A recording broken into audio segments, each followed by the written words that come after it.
এইমাত্র অপবিশ্বাস এবার নতুন স্টাইলে থ্রি পিস পরে এবার অভিনয় করে ফিটনেস দেখিয়ে সাকিবকে তাক লাগিয়ে দিয়েছেন অপবিশ্বাস। অপবিশ্বাসকে যতই দিন যাচ্ছে ততই দেখা যাচ্ছে পোশাক আশাকে ভিন্ন ভিন্ন স্টাইলে দেখা যায় অভিনয় করতে।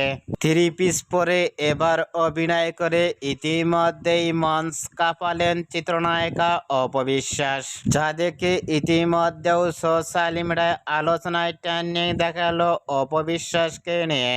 অপবিশ্বাসকে এবার থ্রি পিস পরনে লুক ও ফিটনেস দেখে ইতিমধ্যেই ভক্ত ও শুভাকাঙ্ক্ষীরাও অবাক হয়ে পড়ছেন অপবিশ্বাসকে অভিনয় করতে দেখে। অপবিশ্বাসকে এবার নতুন স্টাইলে ইতিমধ্যেই থ্রি পিস পরে অভিনয় করা লুক ও ফিটনেস দেখে আপনাদের কেমন লাগলো নিচে কমেন্ট বক্সে জানিয়ে দিন।